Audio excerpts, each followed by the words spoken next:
Hello students, welcome back to our YouTube channel. In the last video lecture, we have already discussed about electric field intensity due to electric dipole on axis point and on equatorial point. And in the last derivation, we have discussed the torque on electric dipole when it is placed in uniform electric field.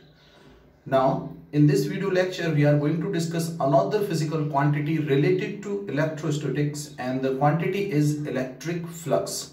So, we are going to discuss electric flux in this video lecture and some other physical properties as well. So, let's get started. So, our topic for today is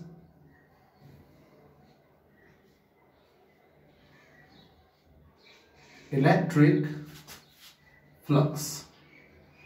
Electric flux. This is our topic for today's class, and denotation of flux is phi. We denote flux by this. Okay, so phi is the denotation for electric flux. Now, what is electric flux? Electric flux is a physical quantity which is defined as phi is equals to vector E dot ds vector. Vector E dot ds vector. This is the formula of electric flux.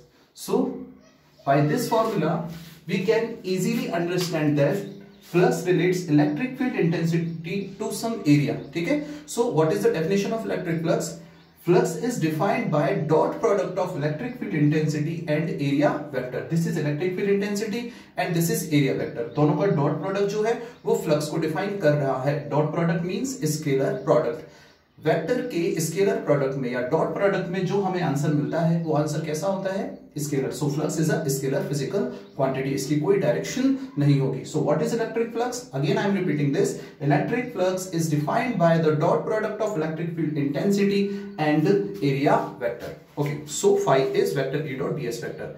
So electric flux एक ऐसी physical quantity है जो electric field intensity को किसी area से relate कर रही है, यानी किसी एरिया से कितना इलेक्ट्रिक फ्लक्स फ्लो हो रहा है, गुजर रहा है. अब एक्चुअली इलेक्ट्रिक जो फील्ड है, इलेक्ट्रिक फील्ड जो है वो फ्लो नहीं करता, ठीक है, लेकिन हम एरिया से किसी इलेक्ट्रिक फील्ड गुजरने वाले इलेक्ट्रिक फील्ड को यहां रिलेट कर रहे हैं. Actually electric flux electric field को ही डिफाइन करने के लिए एक फिजिकल क्वांटिटी है कि किसी पॉइंट चार्ज से जो इलेक्ट्रिक फील्ड प्रोड्यूस हो रहा है वो किसी डिस्टेंस पे जाके कितनी स्ट्रेंथ शो करता है, इसी स्ट्रेंथ का मेजरमेंट है electric flux. I am repeating this, listen carefully.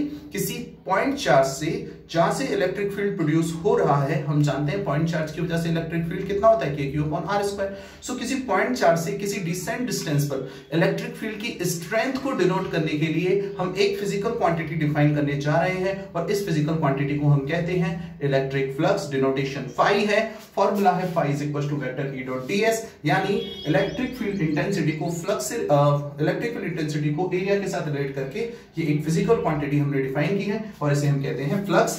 If we are going to discuss the unit of flux, तो what will be the unit of flux? इसकी यूनिट होगी न्यूटन पर कूलम, जो कि electric intensity की unit है, into metre square. So newton into metre square upon coulomb, this will be the unit of electric flux. Okay, so now we will discuss flux on the basis of some example. ठीक है, तो मैं थोड़ा diagram से इसको पहले clear करता हूं. Suppose we have a uniform electric field.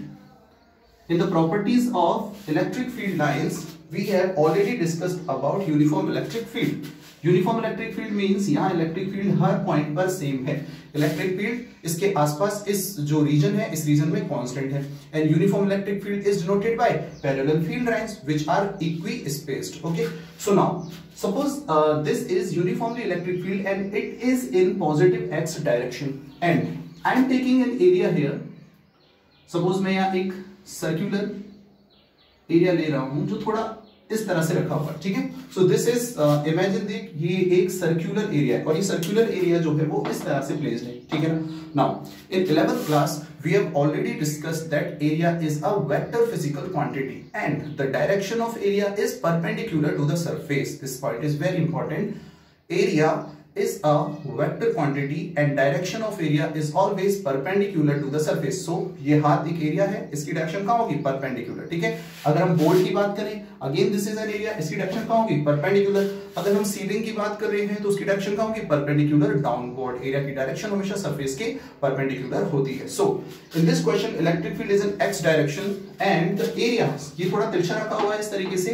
Suppose इसका जो एरिया है उसकी डायरेक्शन में ये डॉटेड लाइन से डिनोट कर रहा हूं। This is the direction of area vector, vector A, okay, and this is the direction of electric field, we can say, and this is the angle theta, okay. कई questions बनते हैं competition में भी और board exams में भी flux के ऊपर, और वहां उन क्वेश्चन में सबसे इंपॉर्टेंट बात ये होती है कि क्या हम थीटा को अच्छे से डिफाइन कर सकते हैं, क्या उस क्वेश्चन की लैंग्वेज पढ़ के हम थीटा कैलकुलेट कर सकते हैं। तो कई क्वेश्चंस में थीटा डायरेक्ट गिवन होता है, कई क्वेश्चंस में थीटा हमें 90 में से माइनस करके कैलकुलेट करना होता है। सो अगर हम कॉन्सेप्ट बिल्कुल क्लियर रखेंगे माइंड में तो वो क्वेश्चन कभी गलत नहीं हो सकता। कॉन्सेप्ट ये है कि theta is angle between electric field intensity and area, electric field intensity and area. So direction of electric field is given in that question, but area की डायरेक्शन में वो कंफ्यूज करता है, पर हमें कंफ्यूज नहीं होना। Direction of area is always considered perpendicular to the surface. So ये जो एरिया है इसकी डायरेक्शन सरफेस के परपेंडिकुलर होगी। This is the direction of electric field, this is the direction of area. Language में इस तरह से आता है कि अगर एरिया जो है उसका परपेंडिकुलर, एरिया पे जो नॉर्मल हमने ड्रॉ किया है, एरिया पे जो नॉर्मल ड्रॉ करते हैं वही एरिया की डायरेक्शन को रिप्रेजेंट करता है। अगर एरिया पर ड्रॉन नॉर्मल की डायरेक्शन इलेक्ट्रिक फील्ड के साथ गिवन है, एंगल इलेक्ट्रिक फील्ड के साथ गिवन है, इसका मतलब हमें थीटा को डायरेक्ट कंसीडर करना है। अगर एरिया ये कहा गया है कि एरिया खुद इलेक्ट्रिक फील्ड के साथ थीटा एंगल ड्रॉ कर रहा है, बना रहा है, तो फिर हमें जो एंगल है वो 90 में से माइनस करके कंसीडर करना है। एग्जांपल से हम ये क्लियर करेंगे। तो अब देखो यहां बिल्कुल क्लियर हो जाना चाहिए कि theta is angle between electric field intensity and area vector. Now we are taking an example to solve this question, okay. So definition of flux was phi is equals to vector E dot vector A. Flux is defined by dot product of electric field intensity and area vector. इसे open करेंगे, then we will get E A cos theta, and we know that theta is angle between electric field intensity and area, okay. And I have already told you that the direction of area is perpendicular to the surface. Now in first case I am going to take theta as 0 degree. अगर theta 0 हो, if theta is 0 degree, then we can say phi is equals to E A cos 0, and the value of cos 0 is 1. It is maximum value of cos theta. So flux will be maximum and phi maximum will be is equals to EA. अगर theta 0 है तो flux कैसा होगा? Maximum होगा। Theta 0 होने का मतलब electric field और एरिया दोनों की डायरेक्शन कैसी होगी? सेम होगी, ठीक है। इसे हम एक एग्जांपल के थ्रू क्लियर कर सकते हैं।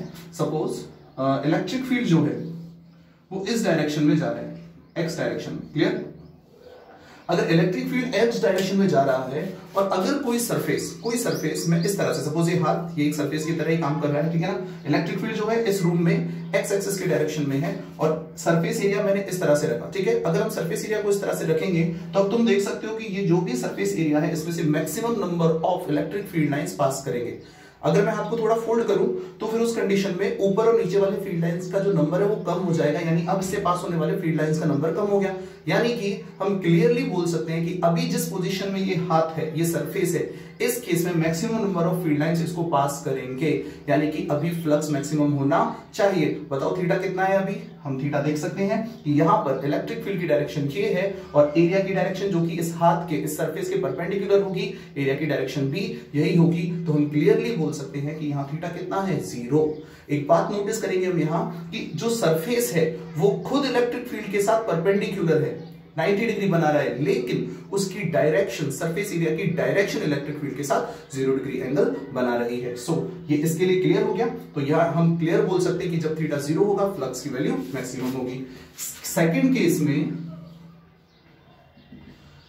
if theta is equals to 90 degree, अगर थीटा 90 है then we already know that cos 90 is equals to 0, then we can write phi is equals to EA cos 90 and due to this phi will be equals to 0। Flux कितना हो गया? 0 हो गया। यानी अगर theta 90 हो, angle between electric field intensity and flux is 90 degree, then in that case flux will become 0। तो 0 क्यों हुआ? देखो, अगर मैं सरफेस एरिया, सपोज ये हमारा सरफेस एरिया है, रेक्टेंगुलर मैंने एक एरिया लिया है और ये रेक्टेंगुलर एरिया इलेक्ट्रिक फील्ड के अंदर रखा है, यूनिफॉर्म इलेक्ट्रिक फील्ड के अंदर, ठीक है ना। ये एक पेज है, कॉपी से एक पेज मानो कि पेज हमने इस तरह से रखा है। ओके, अगर ये पेज इस तरह से रखा है, बिल्कुल एकदम फ्लैट है इस बार, ठीक है ना, जैसे मेरे हाथ है यहाँ इस तरह से फ्लैट रखा है। ओके, इस क्वेश्चन में या इस कंडीशन में इलेक्ट्रिक फील्ड है एक्स एक्सिस की डायरेक्शन में और ये मार्कर की जो डायरेक्शन है ये एरिया की डायरेक्शन है। क्यों? क्योंकि सरफेस इस तरह से है, एरिया की डायरेक्शन हमेशा सरफेस के परपेंडिकुलर होती है। So marker is denoting the direction of area and electric field इस डायरेक्शन में है। बताओ एंगल कितना हो गया? 90 डिग्री। सो इस केस में फ्लक्स कितना होगा? 0। और थियोरेटिकली ऑब्जर्व करें अगर हम, तो हम यहां इजीली देख सकते हैं कि इस क्वेश्चन में एक भी फील्ड लाइन उस पेज को क्रॉस नहीं कर रही है, क्योंकि ये पेज रखा इस तरीके से है कि फील्ड लाइंस ऊपर से या नीचे से चले जाएंगे, इस फील्ड को या इस एरिया को क्रॉस करने के लिए एक भी फील्ड लाइन यहां नहीं होगी। तो जो पिछला एग्जांपल था उसमें थीटा हमें इजीली अंडरस्टूड था कि कितना था? 90। और इस क्वेश्चन में हम थीटा बोल सकते हैं, पिछले क्वेश्चन में थीटा 0 था और इस क्वेश्चन में हम बोल सकते हैं थीटा कितना है? 90। तो जब थीटा 0 होगा फ्लक्स मैक्सिमम होगा और जब थीटा 90 होगा तो फ्लक्स कितना हो जाएगा? 0 हो जाएगा। ये तो इंपॉर्टेंट कंडीशंस थी जो हमें यहां सीखनी थी। क्लियर? सो ये फ्लक्स रिलेटेड कॉन्सेप्ट है। अब हम एक छोटा सा एग्जांपल लेते हैं और इस चीज को क्लियर करते हैं। ओके, कई बार कंपटीशन में इस पॉइंट से क्वेश्चंस बने हैं, ठीक है, और हमें कभी भी न्यूमेरिकल में कंफ्यूज नहीं होना। मैं ऑलरेडी दोनों केसेस डिस्कस कर चुका हूं, ठीक है। क्वेश्चन किस तरीके से पूछा जाता है, तो देखो, suppose electric field intensity given है क्वेश्चन में and electric field intensity is 3 × 10⁻³ I cap newton per coulomb, ठीक है। ये इलेक्ट्रिक फील्ड इंटेंसिटी हमें गिवन है। तो I कैप, इसका मतलब हम बोल सकते हैं कि ये कौन से डायरेक्शन में होगा? एक्स डायरेक्शन में होगा। Electric field 3 × 10⁻³ I cap newton per coulomb. Clear? Now we have a square area of side 10 centimetre. 10 centimetre side का एक स्क्वायर है जो क्वेश्चन में गिवन है। ये स्क्वायर है, 10 सेंटीमीटर इसकी साइड है, ठीक है ना। तो L अगर 10 सेंटीमीटर है तो मैं इसे लिख सकता हूं 10 × 10⁻⁻² यानी कि 10⁻⁻1 मीटर, 0.1 मीटर या 10⁻⁻1 मीटर ये साइड हो जाएगी। क्लियर? अब अगर ये स्क्वायर इलेक्ट्रिक फील्ड के परपेंडिकुलर रखा है तो फिर हमें कैलकुलेट करना है कि फ्लक्स इसके थ्रू कितना होगा। तो we have to find out net flux through square when it is placed perpendicular to electric field. Okay, so question की लैंग्वेज को देख के लगता है कि एंगल कितना है? 90 डिग्री। क्वेश्चन की लैंग्वेज में लिखा है कि स्क्वायर को हमने इलेक्ट्रिक फील्ड के परपेंडिकुलर रखा है। अब इसको समझने की बात है, देखना है थीटा कितना लेंगे।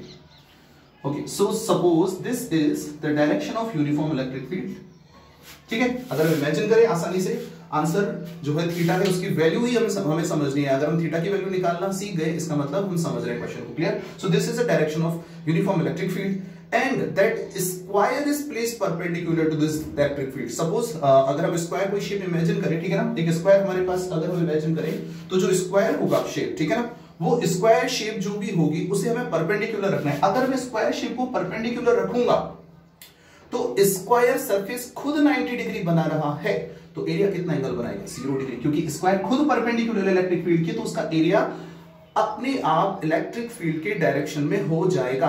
यही इस पूरे कॉन्सेप्ट में समझने वाली बात है, जिससे कभी न्यूमेरिकल गलत ही नहीं हो सकता। तो हम ये कहेंगे कि इस क्वेश्चन में थीटा कितना लेना है, इलेक्ट्रिक फील्ड गिवन है, इलेक्ट्रिक फील्ड कितना है, E is equal to 3 into 10 to power 3, clear. And area हमें निकालना है, एरिया कितना होगा L square, and it is equal to 10 to power -1 square, and it is 10 to power -2 metre square, ठीक है। सेंटीमीटर को हमने मीटर में चेंज किया तो एरिया मीटर स्क्वायर में आ गया, okay. And theta which is very important, we have to take theta as 0 degree, clear, क्योंकि क्वेश्चन में स्क्वायर सरफेस खुद कितना परपेंडिकुलर था। स्क्वायर सरफेस अगर परपेंडिकुलर है तो एरिया अपने आप इलेक्ट्रिक फील्ड के डायरेक्शन में होगा। सो आई थिंक ये काफी इंपॉर्टेंट है थीटा को समझना। और अब हम लिख सकते हैं कि flux phi is equals to E A cos theta, E A cos theta, electric field is 3 into 10 to power 3, area is 10 to power -2, and cos 0 maximum हो जाएगा 1, so we can write flux as 3 Newton per coulomb into meter square. So this will be our answer, और हम easily ये question समझ सकते हैं। Is that clear? तो ये न्यूमेरिकल, इसका स्क्रीनशॉट लेना है, अच्छे से इस न्यूमेरिकल को समझना है। चलो इस न्यूमेरिकल में एक और कॉन्सेप्ट और कंडीशंस ले लेते हैं। सेकंड, तो सेकंड कंडीशन में यहां ले रहा हूं और इसकी लैंग्वेज को अच्छे से समझना। If perpendicular on square, if perpendicular, ये भी लैंग्वेज पूछी जाती है एग्जाम में, इस perpendicular on square makes angle 60 degree with electric field, then find out the value of flux. तो ये हमारे क्वेश्चन का सेकंड पार्ट है, क्लियर। इस सेकंड पार्ट में हमें गिवन है, लैंग्वेज थोड़ी अलग तरीके से गिवन है यहां, और यहां लैंग्वेज गिवन ये है कि जो स्क्वायर है उस स्क्वायर पे एक परपेंडिकुलर अगर हम ड्रॉ करते हैं तो वो परपेंडिकुलर इलेक्ट्रिक फील्ड के डायरेक्शन के साथ 60 डिग्री का एंगल ड्रॉ करता है, 60 डिग्री का एंगल बनाता है। तो हमें कैलकुलेट करना है कि यहां फ्लक्स कितना होगा, ओके। सो अब क्वेश्चन ये है कि E हमारे पास है, एरिया हमारे पास है, इस क्वेश्चन में थीटा कितना लें, बोलो 60 डिग्री ले। जैसे देखो वहां हमें 90 दे रखा था, लेकिन फिर भी 90 में से 90 को माइनस करके हमने 0 काम में लिया, क्योंकि हम कॉन्सेप्ट को समझ चुके थे। यहां भी हम कॉन्सेप्ट जानते हैं, बताओ यहाँ 60 ले या 30 डिग्री ले, आंसर होगा 60 डिग्री। क्यों? क्योंकि हमें डायरेक्ट गिवन है इस क्वेश्चन में। कैसे? देखो इलेक्ट्रिक फील्ड तो है ही, हमें कहा गया है कि स्क्वायर पे जो परपेंडिकुलर है वो 60 डिग्री बना रहा है, पर स्क्वायर पे जो परपेंडिकुलर ड्रॉ करेंगे वही तो एरिया की डायरेक्शन होगी। सो ये और इजी हो गया, यानी इस क्वेश्चन में हमें ये समझना है कि थीटा यहाँ डायरेक्ट गिवन है और थीटा कितना है 60 डिग्री। अब देखो तुम समझ गए, शायद जो मैं समझाना चाहूंगा नेक्स्ट वो ये पॉइंट है, अगर क्वेश्चन इस तरह होता कि स्क्वायर खुद 60 डिग्री बनाता है इलेक्ट्रिक फील्ड के साथ, तो बताओ थीटा कितना लेते फिर हम, उस केस में हम थीटा लेंगे कितना 30 डिग्री, ठीक है ना। तो बिल्कुल क्लियर कर लेना इस कॉन्सेप्ट को, इसके बारे में सोचना थोड़ा सा 3D इमेजिनेशन है, उतना डिफिकल्ट नहीं है। जिस तरीके से हमने क्लास को समझा तुम इजीली ये चीज गेन कर सकते हो, क्लियर। सो अब हम यहां वैल्यू निकालेंगे, बहुत इजी हो गया। फिर phi is equals to E A cos 60, E कितना है 3 इंटू 10 टू पावर 3, ए कितना है 10 टू पावर -2, कॉस 60 कितना होगा 1/2, क्लियर। सो 1.5 इंटू 10, 3 - 2 10 हो जाएगा, यानी 15 Newton per coulomb into metre square, ये हमारा आंसर होगा। सो this is all about electric flux. I think ये पूरा कॉन्सेप्ट पढ़ने के बाद, दो अलग अलग कंडीशंस और न्यूमेरिकल के बाद हम इजीली फ्लक्स को अच्छे से समझ सकते हैं, क्योंकि इस चैप्टर का आगे का डिस्कशन फ्लक्स रिलेटेड ही होगा। Okay, so now moving to the next topic. So the next topic is uniform charge distribution. Charge का डिस्ट्रीब्यूशन डिपेंड करता है डायरेक्शन के बेसिस पे। अगर हम एक लीनियर वायर को डिस्कस कर रहे हैं तो चार्ज एक डायरेक्शन में, वन डायमेंशन में डिस्ट्रीब्यूट होगा। अगर हम एक शीट को डिस्कस कर रहे हैं तो चार्ज एरिया के ऊपर या एरिया के अकॉर्डिंग डिस्ट्रीब्यूट होगा। और अगर हम 3D ऑब्जेक्ट्स की बात कर रहे हैं, सपोज हमारे पास कोई इंसुलेटिंग स्फीयर है और अगर हम उसे यूनिफॉर्मली चार्ज कर रहे हैं तो चार्ज का डिस्ट्रीब्यूशन 3 डायमेंशन के अकॉर्डिंग होगा, यानी 3D डिस्ट्रीब्यूशन ऑफ चार्ज होगा। सो इसके अकॉर्डिंग डिस्ट्रीब्यूशन ऑफ चार्ज को हम 3 अलग अलग सेक्शन में यहां डिवाइड कर सकते हैं। जो हमारा फर्स्ट पॉइंट होगा, यहां फर्स्ट पॉइंट होगा लीनियर चार्ज डेंसिटी। तो ये क्लियर हो चुका है, फर्स्ट होगा लीनियर चार्ज डेंसिटी एंड इसे हम डिनोट करते हैं लैम्डा से। ठीक है, अब डेफिनेशन काफी सिंपल है। लैम्डा को हम डिफाइन करेंगे Q बाय L से। फिजिक्स में इस तरह के क्वांटिटी को डिफाइन करने के लिए बहुत सिंपल तरीका है, हम बेस को 1 के इक्वल लेंगे, यानी लेंथ को हमने 1 मीटर या 1 सेंटीमीटर लिया, लेंथ को अगर हम यूनिटी कर देंगे तो हम लिख सकते हैं lambda is equal to Q। Now we can define this physical quantity as amount of charge per unit length. Amount of charge per unit length is called linear charge density. अगर हम unit की बात करें तो unit होगा coulomb per metre. It is very easy, unit will be coulomb per metre. Now we know the second point. Second point will be surface charge density. Second point will be surface charge density and denotation for surface charge density is sigma. और sigma के लिए क्या formula होगा? Q by A। Similarly यहां Q by L था क्योंकि linear charge distribution था। यहां हम 2D की बात कर रहे हैं तो Q बाय A इसके लिए फॉर्मूला होगा sigma is equal to Q upon A। तो definition will be amount of charge per unit area. अगर इसे हमें डिफाइन करना है तो मुझे एरिया को कितना लेना होगा? यूनिटी, 1 मीटर स्क्वायर और 1 सेंटीमीटर स्क्वायर। ठीक है, तो 1 मीटर स्क्वायर अगर हम SI सिस्टम में बात कर रहे हैं, 1 सेंटीमीटर स्क्वायर अगर हम CGS सिस्टम में बात कर रहे हैं। So A is equal to 1 then sigma will be equal to Q। ठीक है, और यहां यूनिट क्या होगी? यूनिट होगा कूलाम पर मीटर स्क्वायर क्योंकि एरिया पे चार्ज का डिस्ट्रीब्यूशन है। So this is linear charge density, this is surface charge density. Third topic जो होगा वो होगा बिल्कुल simple, volume charge density. Third topic will be volume charge density and denotation is row.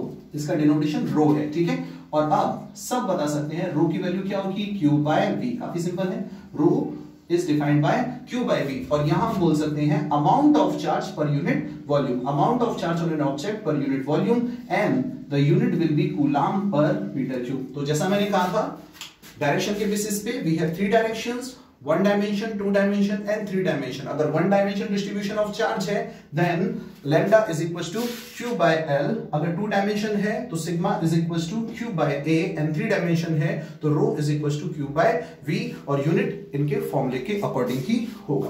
Okay, सो काफी simple point है ये, define हम कर सकते हैं। Moving to the next point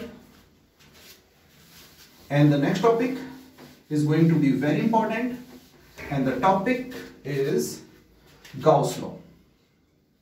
Topic is Gauss law and this law is related to flux again. ठीक है, so previous video में हमने फ्लक्स को डिफाइन किया था और फ्लक्स को मैंने डेफिनेशन के थ्रू डिफाइन किया था कि फ्लक्स जो होता है in simple cases that is defined by dot product of electric field intensity and area. Flux is vector E dot vector A. ठीक है, अगर सिंपल अगर बात करें तो d phi स्मॉल फ्लक्स को हम रिप्रेजेंट करते हैं, अगर स्मॉल एरिया के लिए होगा तो vector E dot dA vector, और बाद में इंटीग्रेशन में इस फॉर्मूले को हम चेंज करके कंप्लीट फ्लक्स कैलकुलेट कर सकते हैं। तो अगर हमें कंप्लीट फ्लक्स कैलकुलेट करना है तो फॉर्मूला हम लिखेंगे phi is equals to integration vector E dot dA vector. तो ये तीनों ही केस हो सकते हैं। हमने सिंपल तरीके से फ्लक्स को यहां इस तरह से समझा था और एग्जांपल से भी इसे क्लियर किया था। सो this is the simple representation of flux. ठीक है, तो अगर हमें यहां गाउस लॉ को डिफाइन करना है तो Gauss law again defines the flux, but flux की डेफिनेशन हर तरह के ऑब्जेक्ट के ऊपर वैलिड है। अगर ऑब्जेक्ट ओपन सरफेस है तो भी फ्लक्स की डेफिनेशन वहां वैलिड होती है। अगर ऑब्जेक्ट एक क्लोज्ड सरफेस है, यानी कि कोई होलो स्फीयर हो सकता है, कोई सिलेंड्रिकल स्ट्रक्चर हो सकती है जो हर तरफ से क्लोज हो, या कोई भी स्ट्रक्चर हो सकती है, बस वो 3D स्ट्रक्चर होनी चाहिए और वो सरफेस पैक्ड होनी चाहिए, चारों तरफ से बंद होनी चाहिए। तो गाउस लॉ सिर्फ उन्हीं ऑब्जेक्ट्स के ऊपर एप्लीकेबल है जो एक क्लोज्ड सरफेस या क्लोज्ड स्ट्रक्चर रखते हैं। What is the definition of flux according to Gauss law? Flux is defined as phi is equals to Q upon epsilon naught. Now listen the definition very carefully. What is the definition of Gauss law? Flux through a closed surface.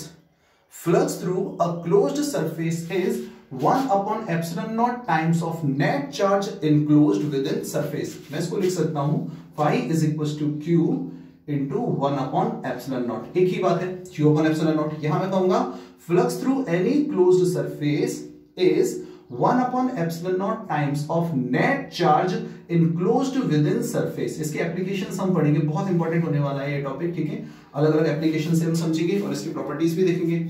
फिलहाल हमने कहा कि किसी भी close surface से जो भी flux define होता है वो उसके अंदर जो चार्ज है उसी के ऊपर डिपेंड करता है, उसके बाहर अगर कोई चार्ज प्रेजेंट है उसके ऊपर डिपेंड नहीं करेगा। तो देखो, इससे समझने के लिए सपोज मेरे पास यहाँ कोई भी स्ट्रक्चर हो सकती है, स्ट्रक्चर पर डिपेंड नहीं करता है। सपोज यहाँ कोई नेट चार्ज Q इसके अंदर है, ठीक है। अगर मुझे इस चारों तरफ से क्लोज्ड इस सरफेस से डिफाइन करना है कि फ्लक्स कितना होगा, तो इसके अंदर नेट चार्ज कितना है Q, और फ्लक्स हो जाएगा Q into 1 upon epsilon not. ये इस तरह से फ्लक्स डिफाइन होगा। ये जो क्लोज सरफेस है इसकी स्ट्रक्चर कुछ भी हो सकती है, ये सिलिंड्रिकल स्ट्रक्चर हो सकती है, ठीक है, और ये स्फीयर वाली स्ट्रक्चर भी हो सकती है। तो इस स्ट्रक्चर के ऊपर ये चीज डिपेंड नहीं करेगी और फ्लक्स होगा Q into 1 upon epsilon not. This is the value of flux through a closed surface, ठीक है। ओके, क्या क्या इंपॉर्टेंट पॉइंट है यहां देखो। किसी भी क्लोज सरफेस से जाने वाला फ्लक्स जो होता है वो सिर्फ उसके अंदर वाले चार्ज पे डिपेंड करता है, उसके बाहर अगर चार्ज है उस चीज पे डिपेंड नहीं करेगा। क्लियरली ये इसकी डेफिनेशन में मेंशन है कि जो भी फ्लक्स डिपेंड करेगा वो उसके इनसाइड चार्ज पे डिपेंड करेगा। क्लियर, ठीक है। अब देखो, अगर किसी क्लोज सरफेस, मान लो कोई क्लोज सरफेस है, इसके अंदर एक चार्ज है प्लस Q और एक चार्ज है माइनस Q, नेट चार्ज कितना हो गया 0, तो इससे जाने वाला फ्लक्स भी कितना डिफाइन होगा 0, क्योंकि यहाँ Q की जगह 0 आएगा तो फ्लक्स भी कितना हो जाएगा 0। हम एक एक करके प्रॉपर्टी समझ रहे हैं। पहली प्रॉपर्टी हमने क्या देखा कि ये सिर्फ इनसाइड चार्ज के ऊपर डिपेंड करता है। सेकंड प्रॉपर्टी में हमने क्या सीखा कि अगर किसी क्लोज सरफेस के अंदर नेट चार्ज 0 हो तो उससे डिफाइन जो फ्लक्स होगा वो भी कितना होगा, यहाँ 0 होगा। ओके, अगर मान लो ये कोई क्लोज्ड सरफेस है और इसके बाहर जो चार्ज है वो कितना है Q, ठीक है। इसकी वजह से मैं पूछूंगा कि यहां बताओ इससे कितना फ्लक्स डिफाइन होगा, तो कितना फ्लक्स डिफाइन होगा यहाँ अगेन 0, क्योंकि अंदर कोई चार्ज नहीं है। पर एक क्वेश्चन ये आता है कि अगर हम फील्ड लाइंस की बात करें तो इससे फील्ड लाइंस तो गुजरेंगी, फील्ड लाइंस तो यहां से पास करेंगे।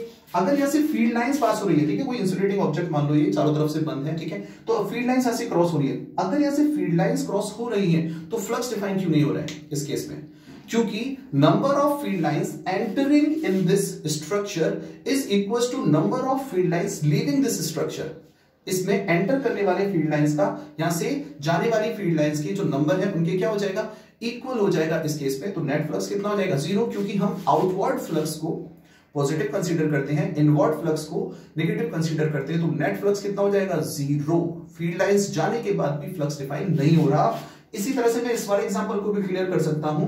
प्लस Q चार्ज की वजह से जितने फील्ड लाइंस बाहर निकल रहे होंगे उतने ही field lines minus Q charge की वजह से यहां एंटर कर जाएंगे और नेट फ्लक्स कितना हो जाएगा 0 हो जाएगा। ये इसका एक्सप्लेनेशन हो सकता है। तो ये क्लियर है पॉइंट, ठीक है। तो हमने गाउस लॉ को डिफाइन किया, हमने ये देखा कि जो भी फ्लक्स है वो सिर्फ इनसाइड चार्ज के ऊपर डिपेंड करता है, आउटसाइड चार्ज के ऊपर डिपेंड नहीं करता। हमने ये देखा कि अगर अंदर नेट चार्ज 0 है तो फ्लक्स भी कितना होगा 0 होगा। बाहर अगर कोई चार्ज है तो उसका इस रूल पे कोई फर्क नहीं पड़ता है। गाउस लॉ को अप्लाई करने के लिए हमें कुछ सिमेट्रिकल क्लोज्ड लूप जो है closed structure symmetrical closed surface या क्लोज्ड स्ट्रक्चर कंसीडर करने होते हैं। इन जो क्लोज्ड सरफेस है, क्लोज्ड स्ट्रक्चर है, उनको हम कहते हैं गाउसियन सरफेस। तो आगे जब हम इसकी एप्लीकेशन पढ़ेंगे तो अलग अलग टाइप के गाउसियन सरफेस के बारे में स्टडी करेंगे। क्वेश्चन के अकॉर्डिंग सिमेट्री होगी और सिमेट्री के अकॉर्डिंग हमें गाउसियन सरफेस लेना होगा, ठीक है। So this is all about Gauss law. ये गाउस के लॉ की डेफिनेशन के बारे में और उससे रिलेटेड कुछ इंपॉर्टेंट पॉइंट थे। अगर हम गाउस लॉ को अप्लाई करते हैं तो ये कुछ पॉइंट हमें ध्यान में रखने हैं। आगे हम और डिटेल में भी गाउस लॉ को स्टडी करेंगे। Now we are going to discuss the proof of this law, कि इसका प्रूफ क्या है, ठीक है। तो हम देखेंगे गाउस लॉ को प्रूफ करेंगे। तो उसको प्रूफ करने के लिए प्रूफ ऑफ गाउस लॉ, ठीक है ना, हम इसको डिस्कस कर रहे हैं यहां। तो इसका प्रूफ हम देखेंगे इस पॉइंट में।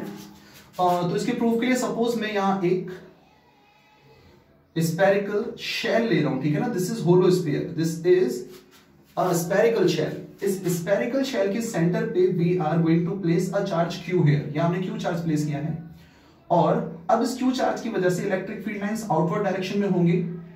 यहां सरफेस पे मैं एक छोटा सा एरिया एलिमेंट ले रहा हूं। This is a small area element we are taking on the surface of that spherical shell. Clear. Suppose the radius of this spherical shell is small r. Radius is small r. Due to this positive charge, direction of electric field will be in outward direction.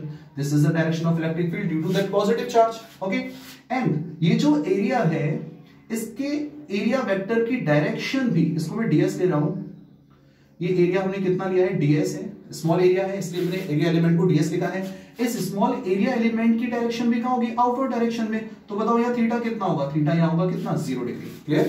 तो ये जो spherical surface है, spherical surface का जो electric field होगा due to this positive charge, जो भी यहाँ इलेक्ट्रिक फील्ड होगा, ये इलेक्ट्रिक फील्ड आउटवर्ड डायरेक्शन में होगा और साथ में एरिया वेक्टर की डायरेक्शन भी कहां होगी? आउटवर्ड डायरेक्शन में यहां होगी. तो थीटा कितना होगा? यहाँ 0. So flux through small area element ds vector. ठीक है, ds वेक्टर से कितना फ्लक्स डिफाइन होगा? हम लिख सकते हैं phi is equals to, या d phi स्मॉल है तो d phi is equals to vector e dot ds vector.